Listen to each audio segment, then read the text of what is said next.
الحمد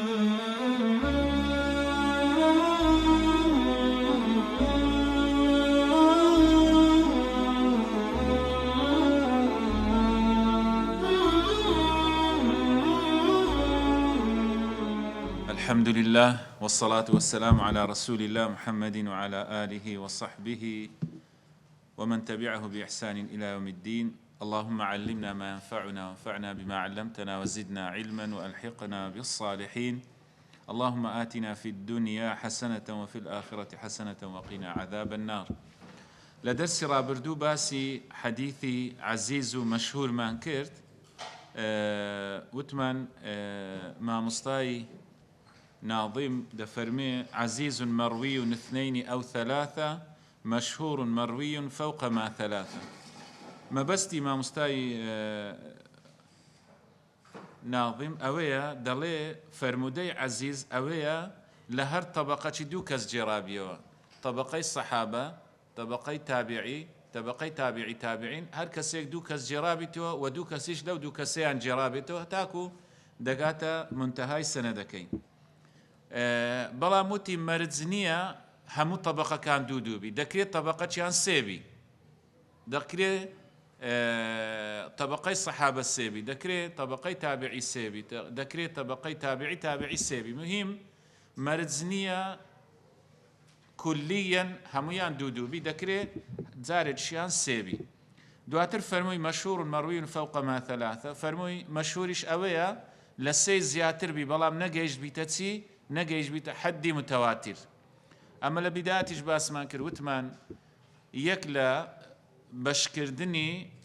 بەشەکانی فەرموودە، یەک لە ئەقسامەکان و تەقسیمکردنی بەشەکانی فەرموودە، فەرموویەتیان زۆرێکمان لە فەرموودە هەیە پێی دەگوترێ خەبەر الئاحاد یان خەبەر الخاصە یان خەبەر الواحید. ئەوە ئیمامی شافعی ئەو ناوانەی لێ ناوە لە پەرتوکەکەی بە ناوی الرسالە، وتقريبا 33 تاكو 36 بەڵگەی هێناوەتەوە کە فەرموودەی خەبەری ئاحاد حجەیە چ لە ئەعمال لە ئەحکام چ لە عەقائید. ئێستا دوای ئینشاءڵڵا شتێکی لێ باس دەکەین. بۆیە دەڵێ مەشهور بەشێکی ترە لەو بەشەی کە وتوویەتیان هەندێک حەدیثمان هەیە متەواتیرە، هەندێک حەدیثمان هەیە خەبەری ئاحادە. متەواتیریش دەبێتە دوو بەش، متەواتیری لەفظیمان هەیە، متەواتیری معنەویمان هەیە. و دواتریش دەڵێ خەبەری ئاحادیش سێ بەشە، بەشێکمان هەیە عەزیزە، بەشێکمان هەیە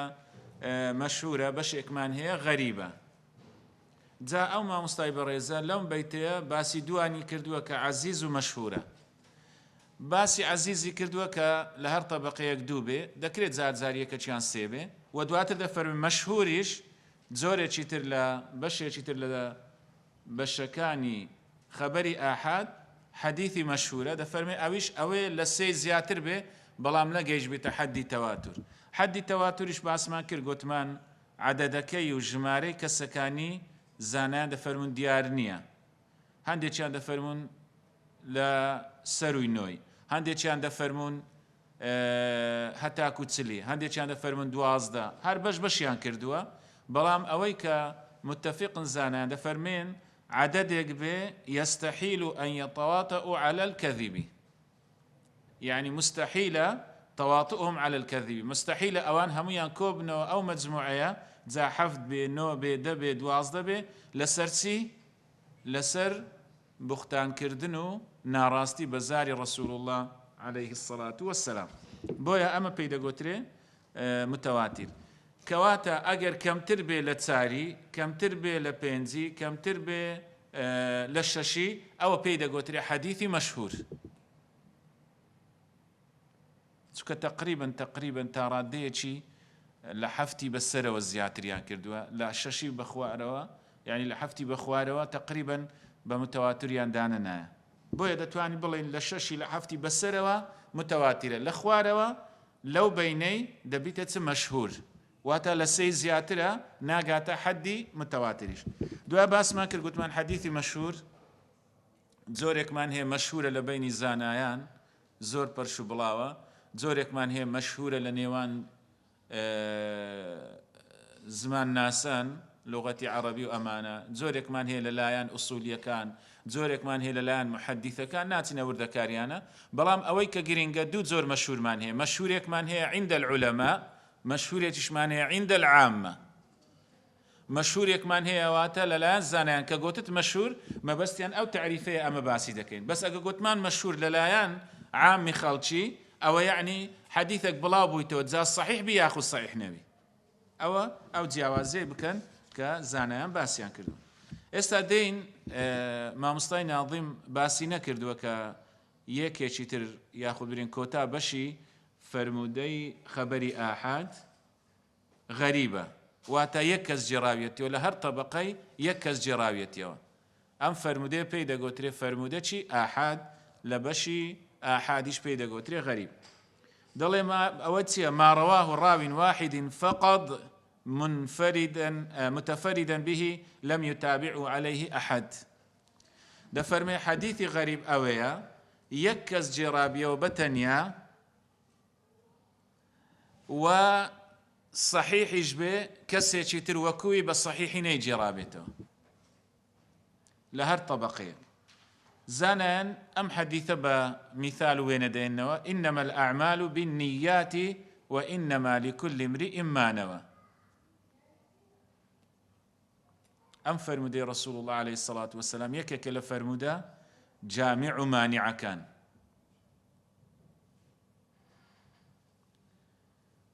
و ئەوەشی ڕۆن کردوتەوە کە ئینسانێک لەسەر کوڕەی زەوی نییە مرۆڤێک نییە لەسەر کوڕەی زەوی ئیشێکی نەکا ئیلا نیەتێکی هەیە و هەر کار و کردەوە چیش دەکەی بەدەستە خۆت نییە ئیلا لەسەر نیەتێک دەیکەی ئەم فەرموودەیە دوو بەشە بەشەکیان قاعدە و ئوسوڵ و بنچینەیەکی گەورەی هەموو لە بۆ عەمەل و کردەوەکان داناوە دەفەرمێ إنما الأعمال بالنيات وإنما لكل امرئ ما نوى أو بشي كما بشي دوم فمن كان هجرته إلى الله ورسوله فهجرته إلى الله ورسوله ومن كان هجرته إلى دنيا يصيبها امرأة ينكحها فهجرته إلى ما هاجر إليه سرتا قاعدة چی بۆ داڕشتوین دواتریش وێنەیەکی لە بۆ هێناوین بۆیە زانیان دەفەرمێ کە دەفەرمێ لێرە إنما الأعمال بالنيات وإنما لكل امرئ ما نوى ئینسانەکان کردەوەیەک دەکەن یان کردەوەکە نیەتی باشیان هەیە یان نیەتی خراپیان هەیە بە بەڵگەی چی وەجهی مناسبە بینێ ئەو جز ئەو بەشەی فەرموودەکە لەگەر جز و بەشەکەی کۆتایی فمن كان هجرته إلى الله ورسوله كلا باس دكا نيتي لبو رب العالمين به لبو لا رسول الله به و تريش نيتي لبو دنيا به يعني لبو ئافرەتێک بێ کەمارەی بکە زانان دەفەرم لێرە کە باسی ئافرەتی کردووە وەکو نمونەیە کە ئەجینا هەر شتێک کە لە دنیا لۆ شوبهە و لۆ شەهەوات دەچی ئینسان لۆ خواردن لە بۆ پارە و سەروەت و سامان لە بۆ دەسەڵات هەر شتێکە شەهەواتی تێدایە مەتاعی تێدایە ڕابواردنی تێدایە دەفەرمێن دەچێتە ئەم بابە لەبەرەوەی زانان دەفەرمن ئەم حەدیثە یەکێکە لە حەدیثەکانی کە زۆر جامع و مانع رسول الله فەرموویەتی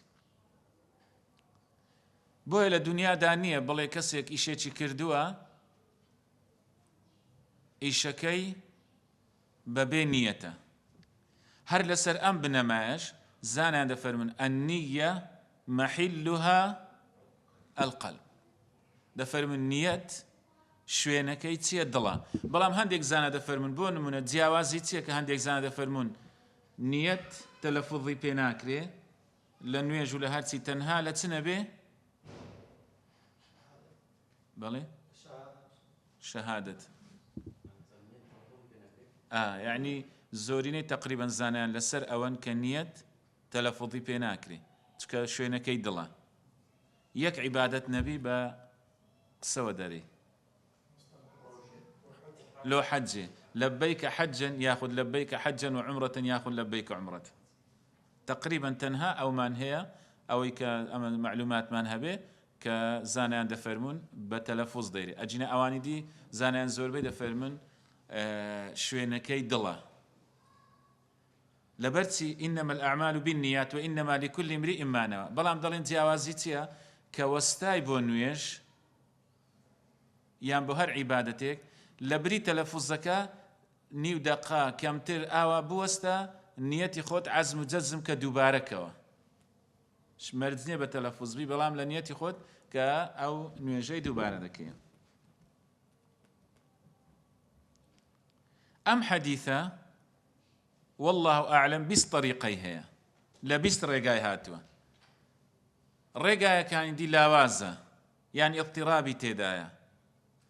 بەڵام ئەم ڕێگایان کە ڕێگای پێشەوە عومەری کوڕی خەتاب ڕەزا و ڕەحمەتی خوای لەسەربی لە هەموو ڕێگایەکان سەحیحترە یعنی تاکە سەحابەیە ئەم فەرمودەی جێراوەتەوە بەڵام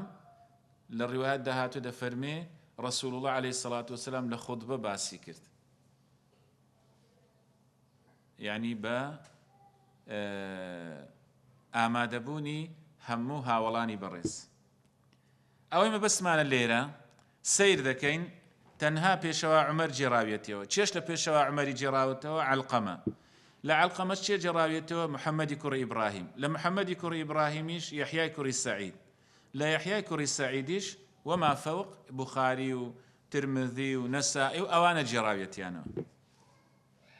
کەواتە لە هەر تەبەقەیەک چەند کەس هەیە یەک کەس هەیە ئەوە پێی دەگوترێت فەرمودەی غەریب واتە چییە یعنی بە تەنیایە غەریبە هەژارە ئەمە گوتمان عەزیز بۆ پێی دەرێن عەزیز چونکە تەقویەی دەکا ئەرسەلنا ئیلەیهیم اثنەین فعەزەزنا بثالث دەرێ دوو بوون بەڵام بەهێزمان کردن بە سێیەمین پێغەمبەر عەلی نەبینا عەلەیهی السەلام ئەوە بە کورتی کەواتە فەرمودەی غەریبمان هەیە یەک کەس لە هەر تەبەقەیەک جێراوێتەوە فەرمودەی عەزیزمان هەیە دوو کەس لە هەر تەبەقەیەک جێراوێتەوە فەرمودەی مەشهورمان هەیە لە سێ زیاتر بەڵام نەگەیشتۆتە حەدی متەواتر یعنی 4 و 5 جێراوێتەوە لە هەر طەبەقەیەک ئەوە پێی دەگوترێ هەر سێکیان پێیان دەگوترێ خەبەری ئاحاد متەواتریشمان هەیە لەو بینی جا لێرە شتە گرینگە ئەویش ئەوەیە نە حەدیثی عەزیز نە حەدیثی مەشهور نە حەدیثی غەریب لا يفيد الصحة أو الضعف يعني كقلت أو حديثة غريبة ياخذ أو حديثة عزيزة يعني أو حديثة مشهورة أو ما نايوانية بو قسي بو مصطلحي أو حديثة برين صحيحة ياخذ ضعيفة يعني أمانتيا وكل درسي رابرد باس ماكر أمانة بولين كردني زاناياني فرمودناسا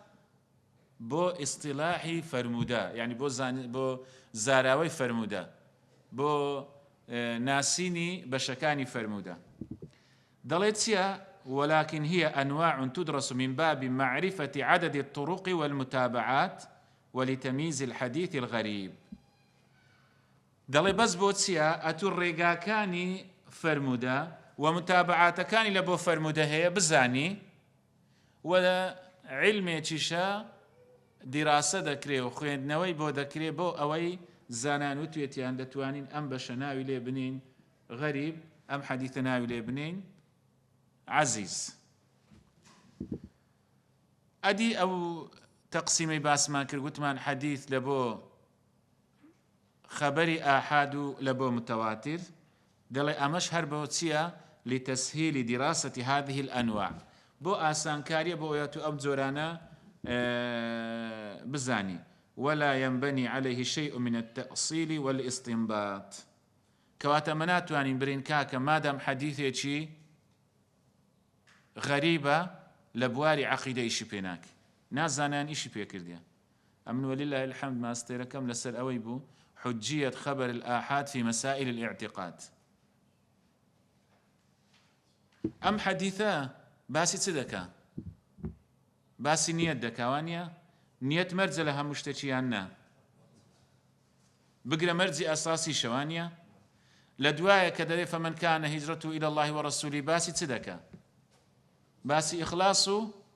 شرک دەکا یعنی تو کە شتێک دەکەی تەنها بۆ ڕەزامەندی ڕەب العالەمین بی بۆ ڕەزامەندی ڕەسوول الله بێ عەلەیهی سەڵات وسەلام یاخود بڵین لەسەر سنەتی ڕەسوول الله بێ و ئیسابەت کردبێ ئەوی تر بۆ چییە؟ بۆ کەسێکی ترە بۆ نیەتێکی ترە کەواتە وەکو شرکە و شوبهەت شرکت بۆ ڕەب العالەمین بڕیارداوە بۆیە من ناڵێم ئەو حەدیثە مادام خەبەری ئاحادە لە ئیعتیقادیشی پێ ناکەم هەندێک لە معتەزیلەکان هەندێک لە متەکەلیمینەکان بەعضێکیش لە زانایانی ئەهلی سونە دەڵێن خەبەری ئاحاد تەنها لە ئەحکام ئیشی پێ دەکرێ لە ئیعتیقاد ئیشی پێ ناکرێ بەڵام سەیری پەرتووکەکان بکە یاخود سەیری فەرمودەکان بکە کە ئەو باسانەی باسی خەبەری ئاحادیان کردووە باسی مەسائلی ئیعتیقادیان کردو هەموویان خەبەری ئاحادن لەبەرەوەی شتێکیش هەیە ئایا چەند حەدیثمان هەیە متەواتیر بێ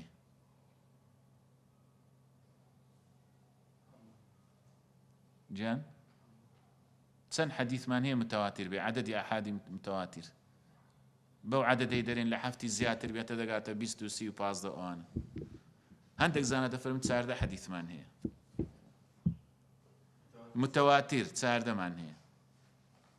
یعنی کە هەتا گەیشتۆتەمە هەندێک دەرێن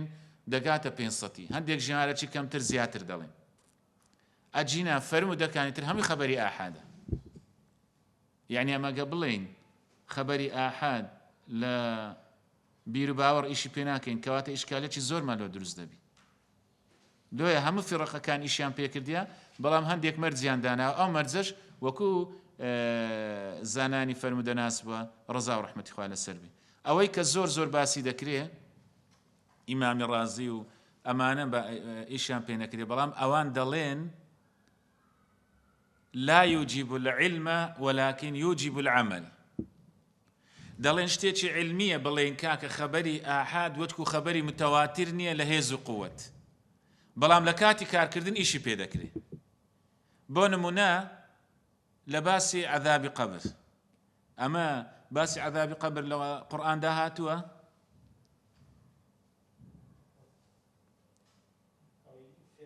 ئەوەی فیرعەونی وانییە ئەوەی غدوا وعشيا آياتك بالضبط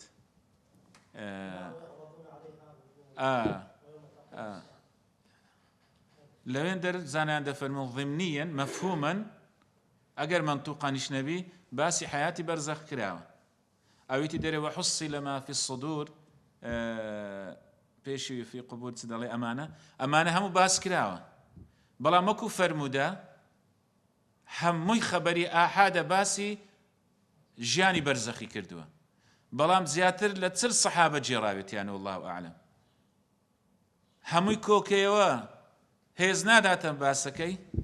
لۆ ئیمامی ڕازی دەفەرمێن کە ئەمە ئەو فەرمودانە کۆ دەکەینەوە با خەبەری ئاحادیش بی تەواو دەبێت چی متەواتری لێدێ بەڵام کوو گوتمان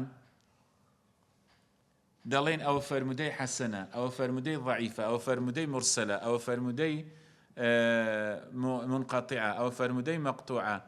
بەشەکن لە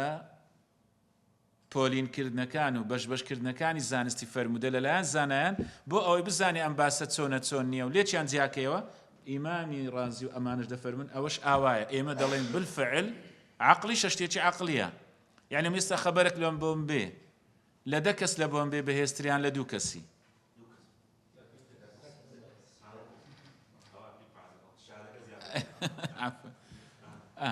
دواتر لەگەڵ ئەوەش زانایان وتوێتیان ئەگەر خەبەرێک هات بەڵێ ئەوەی تو شتێکی ترە زانایان دەفەرمون ئەگەر خەبەرێک هات لە دە کەسی بوو بەس دە کەسەکە عادل نەبوون ضابط نەبوون دوو کەسەکە ضابط بوو دوو کەسەکە بەقووەترە بەڵام وەکو لایەنی عەقلی پێشی ئەمە بین لێکۆڵینەوە لە چ بکەین لە کەسەکان بکەین عەقلیەن وایە دائیمەن ئەوەی زۆرینە زیاتر دەپێچی لە یەکەک و دوو کەسی بەڵام کە هاتین لێکۆڵینەوەمان کرد با کەسە ڕیوایەتی کردی بەڵام ئەو کەسە لەوانەیە بارتەقای هەر دە کەسەکەی ئەو دە کەسە لەلایەن زانایان مەقبول نەبن هێزی ئەو دە کەسەی هەیە بۆیە ئەمە پێی دەگوترێ ئەمە بۆیە ئەمە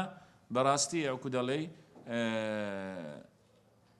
وەکو زۆرینەی زانایان لەسەر ئەوەن کە خەبەری ئاحاد ئیشی پێ دەکرێ لە هەموو بوارەکان دواتر مامۆستا دەڵێ معنعن عن سعيد عن كرم أو باسي حديث معنعن دكا ئەوی لێ دەگەڕێن هەروە وەکو بڵێ عن فلان عن فلان ئەوە هیچ ئیشکالێتی نییە بەس بەشێکە لە زانستی فەرموودە بەشێکە لە فەرموودەکانی لاواز دەڵێ عن فلان عن فلان جیاوازە لەکە حدثنا یاخود سمعته یان سمعت یاخود رأيت جیاوازیە چیە چکە عن لە بۆ لە زمانی عەرەبی لە بۆ چییە للبعد والمجاوزة لو دووري شو لو تبعيض شاندێک جار بەس لێرە زیاتر لە بۆ للبعد والمجاوزة يعني دوورێکی هەیە ئاکوت کە دەڵێ عن فلان يعني وا گومان ناکەی کە زیاتر لێ نزیک بی وا دەکرێت کە لێت گواستە بیتەوە لە خەڵکە چیتر بەڵام کە گوتت سمعت رأيت حدثنا أنبأنا أخبرنا ئەوە جیاوازە بۆیە لەوی ڕاناوەستین وەکو برەی کاتمان کەمما یاخود وەکو دەری ئەڵقەشمان کەمە دەڵێ ومبهم ما فيه راو لم يسم زۆرێکتر لە زانستی زۆرێکتر لە بەشەکانی حەدیثی ضعیف پێی دەگوترێ حەدیثی مبهم دەڵێت چییە ما فيه راو لم يسم ئەو حەدیثەیە کە ڕاویەکە ناوی نەهێنراوە جا زانایان دەفەرمون دوو بەشمان هەیە لە مبهم یان لە سەنەدا یان لە قسام بکەن یان لە سەنەدا سەنەد ڕاوی لە مەتنەکەی ئەکرەمەکە الله ئەوە لای مسەلەم بێ ئەمە دوو بەشمان هەیە لە فەرموودە چ چییە سەنەد و مەتنە دەرێن ئەو دووەی هەیە یا مبهەمەکە لە سەنەدیە لە ڕاویەکەیە یان لە مبهەمەکە لە مەتنیە ئەوەی مامۆستا لێرە باسی کردێ دەرێ فيه راو لم يسم مەبەستی زیاتر سەنەدە کە ڕاویەکە باسی نەکرایە بۆ نمونە دەفەرمێ عن فلان عن فلان عن رجل عن أنس بن مالك عن النبي صلى الله عليه وسلم قال أو عن رجل لناو تدا هەیە لەناو سەنەدەکەیدا هەیە لە شوێنی تر دەگەڕین ئەگەر ئەو ڕەجولە باسی کرابوو عینەن سەنەد ئەو حەدیثەکەی تر سەحیحترە بەڵام ئەگەر لێرە باسی نەکرابوو زانایان دەفەرمون ئەگەر پاڵپشتێکی هەبوو متابعەی هەبوو ئەو ڕەجولەی تێداش نەبی مشکلەمان نییە چونکە ئەوانی تر چنە ئەوانی تر حەدیثەکانیان ڕاویە بەڵام دەگوترێ ئەم حەدیثە ضعیفە لەبەر ئەوەی چییە یەک لە مەرجەکانی حەدیثی سەحیحی تێدا نەهاتۆتە دی کە هەموویان ضەبتیان هەبێ جاری واش هەیە لە مەتنە بۆ نمونە حەدیثمان هەیە دەڵێ رسول الله عليه الصلاة والسلام لە حجة الوداع لە مینا ڕاوەستا بوو خەڵک پرسیاری لێ دەکرد فجاء رجل فقال پیاوێک هات پرسیارێکی لێ کرد ئایا ئەم پیاوە من بیناسم نەیناسم هیچ لە مەوزوعەکەی دەگۆڕێ کەواتە مهم ئەمن حەدیثەکە لە سەنەدەکەی هەموو هاتیە لەو مەتنەی کە دەڵێ فجاءه رجل فقال پرسیاری کرد فەرمووی یا رسول الله ئەمن ئاوام کردو ئاوام کردووە رسول اللهش وەڵامی دایەوە کەواتە ئەو ڕەجولە ئەنساری بێ مهاجری بێ هەر کەسەکی هەبی مادامە پرسیارێکی کردو وەڵامی درایتەوە مەوزوعەکە تەواو بۆمە باس کراوە پێویستمان بەو کەسە نییە زۆر جار ئەو کەسە لەبەر چ باس ناکرێ ئەگەر زۆر جاریشەیە ینی کەسەکە گوناحێکی هەبووە یان زۆر جار هەیە سەحابەکان لە نێوان خۆشیان باسییان نەکردو ئێستا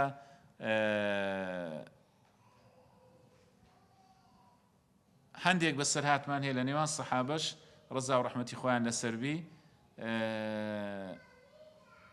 وەکو دەڵێ هەندێک زانا دەفەرمون لەبەرەوەی باسی نەکردیە شتێک هەلە دڵی مایە هەندێک دەفەرم لەبەرەوەی باسییان نەکردیە چونکە ئەو کەسە گوناهبار بووە ئەگەر بێت جارێکی تر باسی بکەیەوە وەکو زەمێک حیسابیان کردووە مهم ئەتو حەدیثمان هەیە دەفەرمێ جاءه الرجل جاءه امرأة ئەو ئیمڕەئە پێی دەگوترێ مبهم بەڵام هیچ لە مەوزوعەکەی ناگۆڕ ئەوە زانان وتوێتیان ئەمە پێی دەگوترێ حەدیثی مبهم لە بەشێکی فەرمودەناسان دانا لە بەشی ضعیف دواتر مامۆستای زانە دەفەرمێ وكل ما قلت رجاله على وضده ذاك الذي قد نزل دەفەرمێ ئەمە زانان ناویان لێنە ثلاثيات رباعيات خماسيات سداسيات ئەمانەمان هەیە یعنی کەسەکان کەمن تاکو دەگاتە رسول الله عليه الصلاة والسلام حتى وەکو باسمان کرد لە سەرەتای گرنگی فەرموودە گوتمان هەندێک زانە وتوێتیان چ دەخوازی لە دنیادا هەدبی وتوێتی بەیت خالی وئیسناد عالی وتی وڵای دەمێ ماڵێکم هیچی تێدا نەبی لەبەرەوە لێ پرسینەوەم کەمتر لەگەڵ بکرێ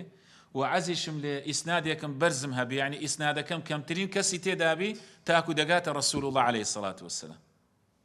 أو بقربيان بنزيتي وبطاعتيان زاني وكبقات رسول الله عليه الصلاة والسلام لو يتزاري وهب والراوي هبوا فرموديك سيكا سيتيدا هبوا تاكو دقات الشيخة تسوى هر سيكا سكي لي رواياتي كردو بدزيهشنو يكو سرتو للشيخكي فرمودكي وقتي أو لبرسيا لبر نلي عن فلان عن فلان عن فلان يعني حدثني يكوسر سوى كن شيخكي فرمودك لي ورقتي الزانية السندي أصلي فرمودك لا شيخكي أو بيدا قوتري مسندو إسناد بويا أوش زانان بهنديان وقتي يسا والله أعلم الصحيح بخاري بستبينس حديث مانه ثلاثياته بيشوا بخاري بودو 100 صالي بس هيك ساندقات رسول الله عليه الصلاة والسلام بستبينس حديث مانه والله أعلم أو زاوش بەشێکە لەوەی کە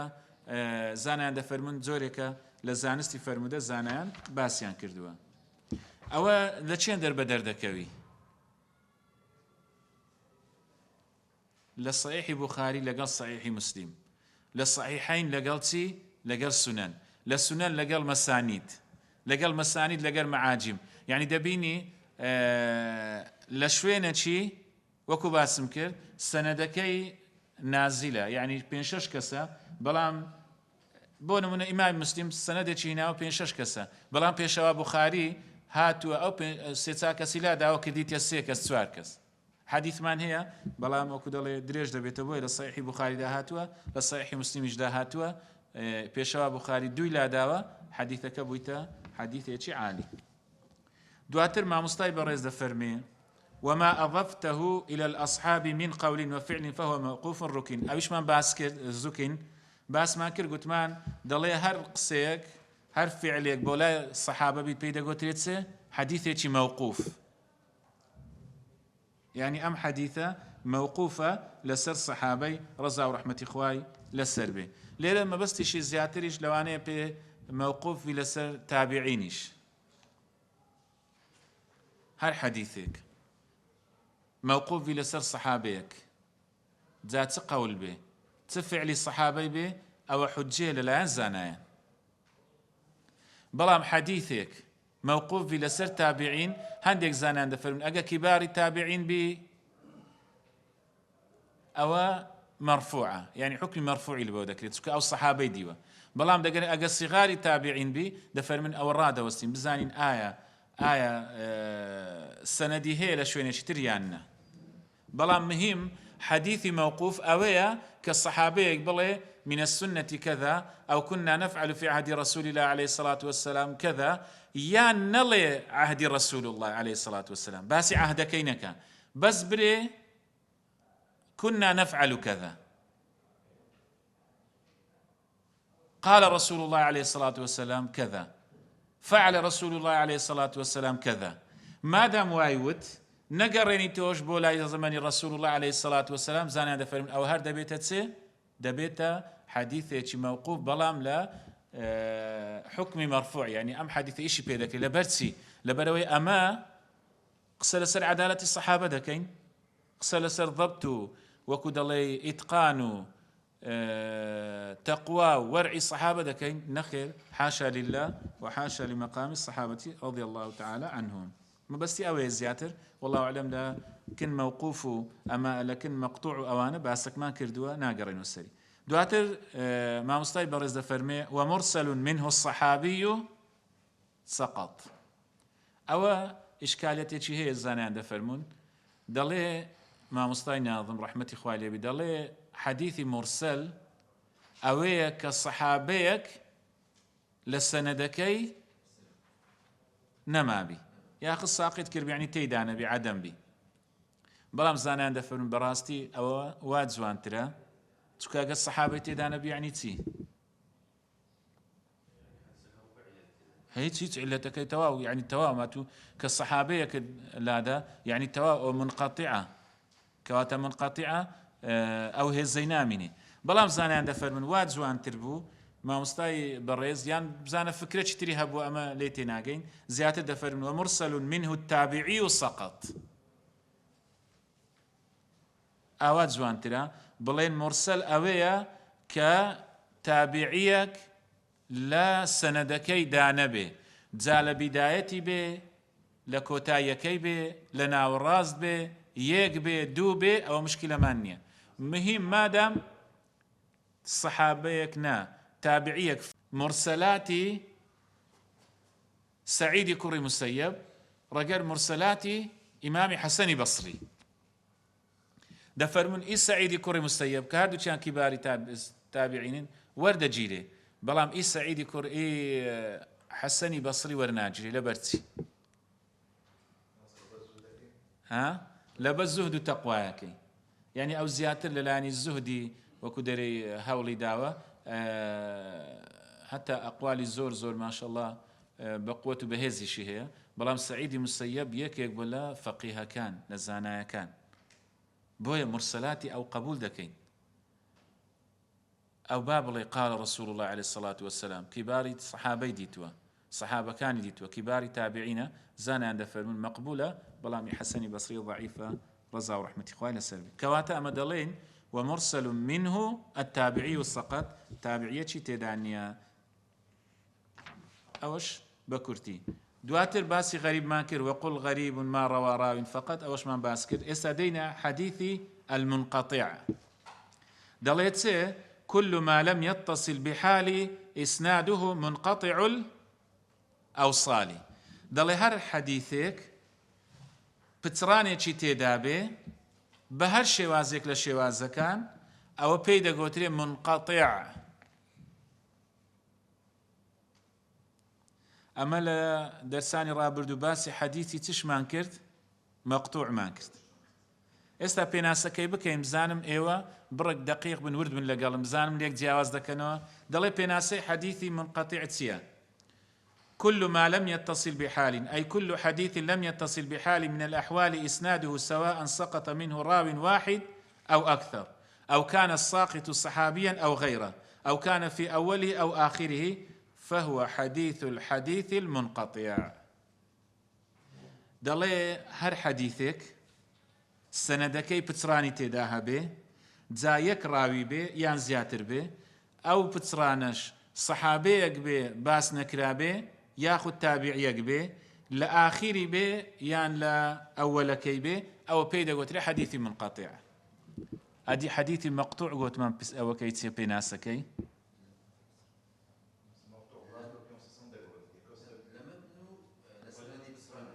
بەڵێ ئەوەتان لە بیرمایە باش.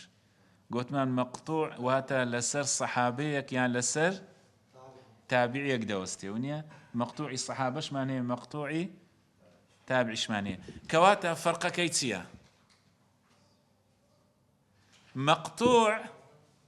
دەپچڕێ لەسەر سەحابە و تابعیەکەی، بەس منقطع دەگاتەوە ڕەسوول الله عليه الصلاة والسلام، بەڵام چییە؟ لە سەنەدەکەی پچڕانەکەیە، ئەوەندە جیاوازی هەیە. دووبارەی دەکەمەوە. منقطع واتە سەنەدەکەی کامل هەتا دەگاتەوە ڕەسوول الله عليه الصلاة والسلام، بەڵام کەسێک لە ناو سەدەنکەیدا نییە، جا چ سەحابەیەک بێ، چ تابعیەک بێ، چ دوو بێ، چ یەک بێ، چ لە بیدایەتی بێ، چ لە کۆتایی بێ، چ لە ناوەڕاستی بێ، ئەوە پێی دەگوترێ منقطع. بەڵام مەقتوع ناگاتەوە ڕەسوول الله عليه الصلاة والسلام، یان لە سەحابەکەی قەطع دەکا، یان لە تابعیەکەی قەطع دەکا، سەنەدەکەی ناگاتەوە ڕەسوول الله عليه الصلاة والسلام. ئەو جیاوازیە وردیان هەیە، هەردووچیان لە بەشی حەدیثی ضعیفن. بەڵام کو دەزانین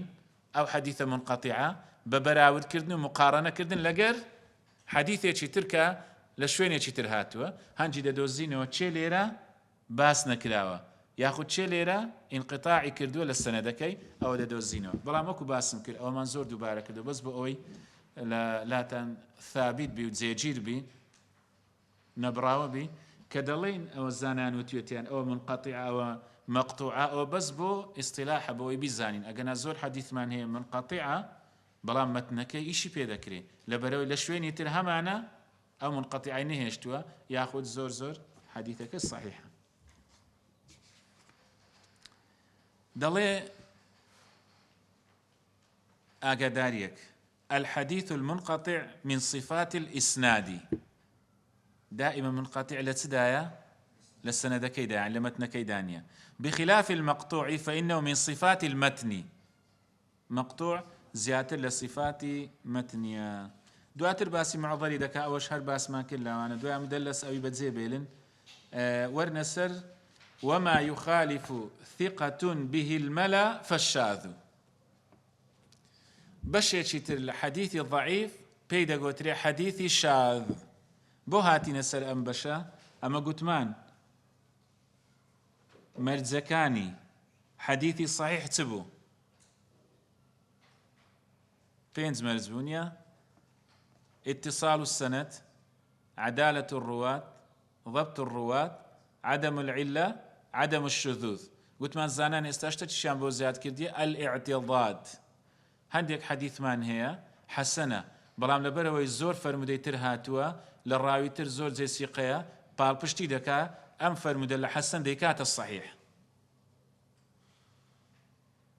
كواتا قلت من يكيك لمرد زكاني حديثي الصحيح نابي تبي أن لا يكون شاذا. زادين ليرة باسي شاذ ذاكين وكو باس ما كلو كاتي وثمان زيادة ليرة السيدة وستين دير الشاذ تيا أويا ثقيك مخالفة وتجاوازي دكا لقر ملا أو ملأ يعني زوريني راوية كان يعني كسك مان هي زي الثقة ومتمانية مجموعية شمانية هم زي قاي الثقة ومتمانية وكو أو بلام أو حديثك دجيريتوا بيتسواني أحاديثي أمانية أو بيدا قوتري الشاذ وەکو باسم کرد لە پەرتووکەچی تەمەشام کردێ بزانین شاذ بەرامبەرەکەی تەرجومەی کوردی چییە؟ گوتی ڕیز پەڕ یعنی لە ڕیزی لایدایە لە ڕیزی پەڕیە یعنی ئەوە پێی دەگوت یعنی ئەوە بەتەنیایە لێرە ئەوانەش هەموو ثیقەنە ئەوەش ثیقەیە بەڵام دەرێن کاکە ئەو حەدیثە شازە لەبەرەوەی چییە ئەو کەسە با جێی ثیقە متمانەی بی ئەو حەدیثەی بەتەنیا جێڕاوەتەوە مخالفەی ئەم هەموو ڕاوی ثیقەی کردو ئەو پێی دەگوترێ شاذ بۆیە حەدیثێک ئەگەر ئاوا بوو ئەو لە بەشی ضعیفە بەڵام ئەگەر فەرمودەی تر هەبوو ئەو شاذەش بەسەر دەکەوێ و دەبێتە حەدیثێکی صحیح ويكون الشذوذ في السند وفي المتن هنديك جار شاذك للسندية هنديك جارش لمتني يعني للسندية تيا راويك شاذة راويك جاوازي كديا هنديك جار متنكي جاوازة لشوين شده فرمي يجوز لشوين شده فرمي لا يجوز او جاوازة وانيا كواتا جاوازة اما تمشاهدكين كاميان صحيح تراوي هل دبجيرين او يتر هل نابجيرين ونسر حديثي المقلوب ده فرميتسي إبدال راو ما براو قسم وقلب اسناد لمتن قسم حديثي مقلوب هرب خوي ناوكي لخوي واتاتسيا جيغورشي قلب كراوة يعني جيغورشي بي كراوة أما بيدا وتر مقلوب دلي مقلوب أويا یان ڕاویەکت بە ڕاویەکی قەلب کردووە لێت تێکەڵ بووە ناوەکانیان لێت تێکەڵ بووە یان ئەوەتە لە مەتنەکەی شتێکت بە شتێکی تر جێگۆڕچێ کردووە قەلب کردووە کەواتە ئەمە چمان هەیە مەقلوبمان هەیە لە سەنەد مەقلوبمان هەیە لە مەتن چکاگە تو لە ڕاویەکان قەلب بکەیت چ دەگۆڕی هەردووچیان ثیقە و متمانەنە چی گۆڕانکاری بەسەردادێ يعني نا الصحابنا بس تابعي أجا قلبي تابعيك لو تابعي شو كيتي بسردادي بتسيد الزاني تاريخي ولادة وتاريخي وفاة تسكاتو هانجي أودا كيتي دكاي أجل لون من كسك لساتو بنزا جيابي كسك لدوسات جيابي أتي دوسات كده بيش ساتو بنزا كي كواتا تذكر ديا إبدال كده تاريخ كات شو عنده لو يزانيان هاتونا بمعنى قلتو يتيان كاكا أما شويني إيريا ئەمە شوێنی ئێرێ بەڵام وەکو باسم کرد دیسان بە مقارن لەگەر حەدیثەکانت هەندێک جار لە ڕاویەکەی قەلبی مەتن کراوە یعنی شوێنێکی برتە شوێنێک وەکو دەڵێ نەسێک و دەقێکی بۆ نەسێکی تر بردووە بۆ نمونە زۆر زانایان ئەم حەدیثە دەینەوە کە زانایان باسییان کردووە کە ڕسوول الله عليه الصلاة والسلام دەفەرمێت سبعة يظلهم الله في ظل يوم لا ظل إلا ظله حوت كس هنا حوت صنف هنا لروج قيامتي أوانا لجير سيبري رب العالمين دان باب السيارة شبكين كرسول الله فرميتي حوت كس هنا يعني لروج قيامتي هر أو حوتنا لجير سيبري يعني إتشان بله أو حفتينا باسكلا دكري إيدي هاتبي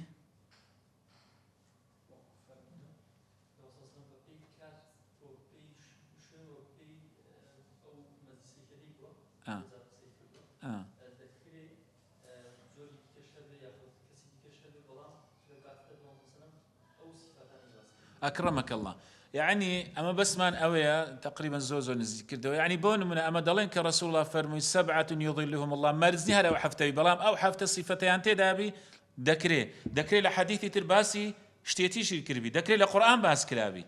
يعني زوج زاد بيني كدج السنة كان دلين باشا ليرة باسي 7 كردوا باشا لو شوي نشتر باسي حديثي شتيتي تريشي كردوا يعني باسي صفتي تريشي كردوا أي للرسول نافرمي حفتنا كدلين ليرة ما بستي حفتك يا وكو زياتر ناسينك ياخذ أو كاتا رسول الله عليه الصلاة والسلام هل أو ندي ليادبوا ياخذ وحيك للآن رب العالمين أو كاتا أو ندي وتوا بلام دواتر زياتري وتوا بس أو أبو أو ندا أقدرتان زايك كلو كساني كلا رج قيامة لجير سيبلي رب العالمين كسيكا كدلي ما أنفق يمينه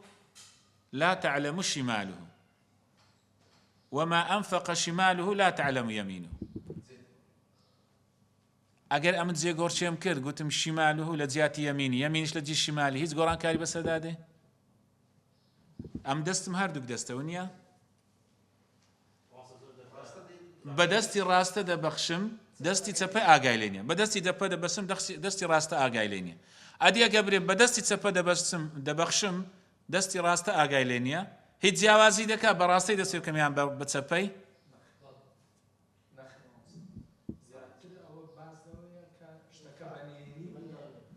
ئەوەی مەبەستی ڕەسوول الله عەلەیهی سەڵات وەسەلام مەبەستی بەخشینی ئەسڵی دەستەکە نییە مەبەستی وێ ئەوەندە بەنهێنی بی ئەو ببەخشی ئەو نەزان یعنی ئەوەندە بەنهێنی بی دەستەکان زۆر لێک نێزیکن نییە هەردوو تشیان بەشداری دەکەن لە بەخشین بەڵام دەڵێ ئەتو ئەوەندە بەنهێنی بی ئەوەندە ئیخلاست تێدا بی ئەوەندە لە بۆ رب العالمین دنیەتەکە ئەوە بی حتا وای لێبێ ئەو دەستت بشاریەوە کە دەبەخشی لەوەی ئاگای لێ نەبی مەبەستم یعنی زانیان دەفەرمن ئەوە چییە ئەوە ئیبداعی بەیانیە ڕەسوول الله عەلەیهی سەڵات وەسەلام بۆ نزیککردنەوەی فکرەوەکان و بیردۆزەکان ئەم وشانەی بەکارهێناوە يعني ليرة زاني عند فرمن رابيك هاتيا وتويتي حتى ما أنفق يمينه لا تعلم شماله قلتيتي أصلك يوايا رسول الله سلتا باسي تي كردوا باسي راستي كردوا زباسي تسبي كردوا بلام رابيك هاتوا سلتا باسي تسبي كردوا زباسي راستي كردوا أو بيدا قلتلي قلبي مت أو هيد جوازيناك بلام زانيان وتويتيان كاكا حديثي أواشمان هي دتسيت بابي ضعيف ما دام رابيك تي كرديا قلبي كرديا كواتم راوية تسي نبوة ضبط أكرمك الله يعني الضبط تام نبوة تام تواو نبوة أجينا حديثك هر أو ديت دي ما ناوم بستو مقصدك ديت دي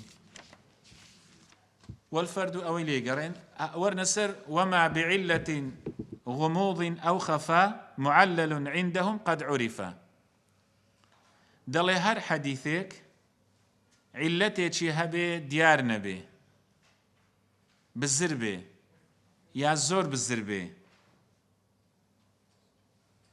ندوزريتوا معلل عندهم قد عرفا ناويان ليندراوا حديثي معلل براستي هندك زان عند فرمون معلل باشنية بقوتري معل يعني حديثك معلى هندك قلت يعني حديث معلول بلام هل المصطلح بكار هاتو مهم أما قلت ما عندي ساندي قرينو سر مرزكاني حديثي صحيح قلت ما يكك لاشتكاني سيئة معلل نبي بلام قلت ما علتك دبيت سبي قادح نبي يعني علتك ناشير النبي أو بيدا قلت حديثي معلل باش يشي ترمان هي لحديثي مدرج علتش دائما بەچ دەدۆزیەوە بە مقارنەکردن لەگەر فەرمودەکانی تر جا عیلەتەکە یان جاری هەیە لە مەتنیە یان جاری هەیە لە سەنەدیە دەڵێ بەشێکی ترمان هەیە والمدرجات في الحديث ما أتت من بعض ألفاظ الرواة اتصلت دەڵێ هەندێک جار حەدیثمان هەیە پێی دەگوترێ حەدیثی مدرج بەخۆی یعنی چی یعنی هاتۆتە ناوی یعنی لەگەڵی تێکەڵ بووە زیادی کردووە دەڵێ مدرج لە حەدیث ئەوەیە هەندێک ڕواتەکان ڕاویەکان قسەیەکیان گوتووە ئەو کەسەی کە فەرمودەی جێراوەتەوە وای زانیوە ئەم قسەیەش حەدیثە ئەوەش لەبەر چی ڕوویداوە خەڵکێکی زۆر گوێی لە فەرمودە گرتووە یان ڕاوی بووە ئیشی ئەوە بووە کە فەرمودە بجێڕێتەوە و تەدوین بکە یان هەر هاتووە بۆچی بۆ خۆشی لە مەجلیسەکەی دانیشتووە کە دوایە حەدیثەکەی جێراوەتەوە بەرەکەتێکی هەبێتن ئەو حەدیثە بجێڕێتەوە وای زانیوە ئەو قسەی کە شەیخەکە کردوویەتی یان ئەو قسەیە کە واعیظەکە کردوویەتی ئەویش حەدیثە ئێستا بۆ نمونە زیاتر زانیان ئەمە بەچ دێنەوە بەو حەدیثەی دێنەوە کە ئەبی هورەیرە فەرموویەتی لە صحیح بوخاری داهاتووە أسبغ الوضوء ويل للعقاب من النار أو شيء أسبغ الوضوء قصي رسول الله عليه الصلاة والسلام قصي أبي هريرة بلام بوخوي قصكي رسول الله أوي ويل للعقاب من النار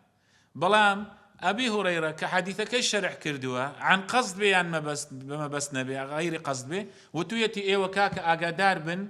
بجوان تريشي ودس نوجا كان تامبشون لبرسي لبروي رسول الله فرميتي ويل للعقاب من النار فرميتي إيش آزار وبشيماني بوكسيك كتنها باجنا بيتش ياخد كميك لا أعضاي دس نوجي بجواني ناشوة ياخد آوينا قاتي ياخد ترنابي بەڵام پرسیارێک ئەگەر بڵێن ئەو حەدیثە لە سونەن هاتبێ ئەسبغ الوضوء ويل للعقاب من النار لە صحیح دادەبەزێ بەڵام دەچێتە چی دەچێتە حەسەن و ئەمانە هەریشی پێ ناکرێ لەبەر چی پاڵپشتێکی هەیە چێوەی گوتووە ئاشکرا أبي هريرة ويقول الصحابي يقول قولي الصحابي قتمان كقوتي من السنة كذا